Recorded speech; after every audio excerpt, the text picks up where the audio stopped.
تو میری بیٹی عقل مند کون بتایا؟ نبی صلی اللہ علیہ وآلہ وسلم نے کس کو عقل مند بتایا؟ وہ جو اپنی موت کو یاد رکھتا ہے، وہ جو کثرت سے اپنی موت کو یاد رکھتا ہے۔ اور اسی طرح آپ نے فرمایا کہ جو اپنی موت کو دن رات میں 20 مرتبہ یاد کرتا ہو۔ کوئی بھی عقل مند انسان عارضی جگہ پر، پرائی جگہ پر گھر نہیں بناتا، دل نہیں لگاتا۔ تو انسان کیسا ہے؟ صدیق اکبر رضی اللہ تعالیٰ عنہ فرماتے ہیں، اے انسان تو دنیا کے سامانوں میں لگا رہا اور دنیا تجھے اپنے سے نکالنے میں سرگرم ہے۔ یعنی دل اس دنیا میں لگ رہا ہے اور دنیا جو ہے ہمیں اس دنیا سے نکالنے کی کوششوں میں ہے۔ اور کسی نے کیا خوب کہا کہ تیرے دنیا کے گھر تو وسیع ہیں، کاش کہ تیری قبر مرنے کے بعد وسیع ہوتی۔ تو ہمیں اس کی تیاری کرنی ہے، انشاءاللہ تعالیٰ کریں گے کہ ہر چیز پیغام فنا دیتی ہے۔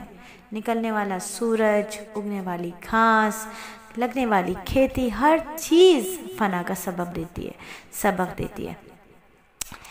ہر شخص صبح اٹھتا ہے اور موت اس کے جوتے کے تسمے سے بھی زیادہ قریب ہے۔ یہ فرمایا ہے صدیق اکبر نے۔ حضرت عمر رضی اللہ تعالیٰ عنہ اپنی انگوٹھی پہ نقش کروا لیے تھے لفظ کہ اے عمر، نصیحت کے لیے موت ہی کافی ہے۔ اور سیدنا عثمان غنی نے تو فرمایا تھا کہ بے شک دنیا کی نعمتوں میں سے تجھے اسلام کی نعمت کافی ہے، اور دنیا کے مشاغل میں اطاعت، اللہ کی اطاعت، نبی کی اتباع کافی ہے، اور بے شک عبرت حاصل کرنے کے لیے موت کی عبرت کافی ہے کہ موت آئی ہے۔ آج پڑوس میں لوگ مر رہے ہیں، گھر کے لوگ چلے جاتے ہیں، کتنے ہیں ہم میں سے جن کے ماں باپ اب اس دنیا میں نہیں ہیں۔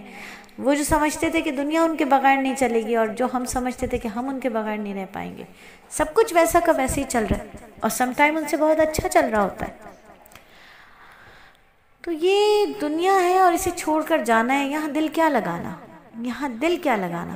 موت کب آئے گی؟ نبی صلی اللہ علیہ وآلہ وسلم نے اپنے صحابہ سے پوچھا، موت کے بارے میں کیا جانتے ہو؟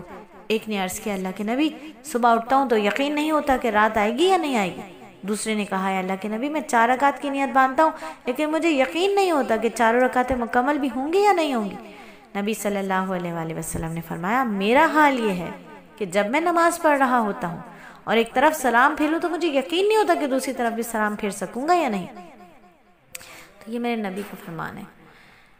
ایک پل کا بھی بھروسہ نہیں ہے، کسی بھی وقت آ سکتی ہے۔ آگاہ اپنی موت سے کوئی بشر نہیں، سامان 100 برس کا، پل کی خبر نہیں۔ کتنے تھے، یقین کیجئے کہ میرے اپنے علاقے میں گھر بن رہا تھا، وہ حضرت روزانہ مزدوروں کو کام کرتا ہوا دیکھتے تھے، اور جب ان کا گھر تیار ہو گیا، جس دن انہیں اس گھر کے اندر جانا تھا، آپ یقین کیجئے وہ پیر بھی نہیں رکھ سکے، اندر داخل ہی نہیں ہو سکے، موت آ گئی۔ اس سے پہلے خوشی سے ہارٹ اٹیک پڑا، کیا پڑا، بس وقت آ گیا تھا، چلے گئے۔ اسی طرح یہیں ایک 400 گز کا اچھا گھر بنا ہوا ہے ماشاءاللہ، لاؤنج بہت بڑا ہے۔ تو کہہ رہی تھی ان کی بہو کہ ہماری ساس کو بڑا شوق تھا کہ عید کی دعوتیں ہوں تو بڑے لاؤنج میں ہوں، تو وہ بڑی خوش ہوتی تھی جب یہ لاؤنج بن رہا تھا کہ اتنا بڑا لاؤنج ہے اور میں عید کی دعوت میں یہاں سب لوگ بیٹھیں گے۔ اور پہلی عید آئی تو وہ ساس گھر میں موجود ہی نہیں تھی، جا چکی تھی اس دنیا سے۔ اسی طرح ایک اور خاتون تھی، ان کی ساس بڑی خوش ہوتی تھی اپنے گھر کو دیکھ کر، اور گھر کے باہر انہوں نے بڑی گارڈننگ کی ہوئی تھی، بڑی بکریاں پالی ہوئی تھی، بڑے درخت لگائے ہوئے تھے، وہاں بیٹھی رہتی تھی، اور کیلے کا درخت انہوں نے لگایا تھا۔ تو ایک مرتبہ مجھے بھی کہنے لگیں کہ یہ 2 کیلے کے درخت ہیں اور تمہیں ایک چاہیے تو تم لے لو۔ میں نے کہا اچھا انشاءاللہ میں لوں گی آپ سے یہ۔ میں نے لیا بھی نہیں، اس کیلے کے درخت میں پھل بھی نہیں آیا اور وہ دنیا سے چلی گئی۔ تو یہاں دل کیا لگانا، ان چیزوں میں اپنے دل کو کیا لگانا، آخر ایک نہ ایک دن جانا ہے۔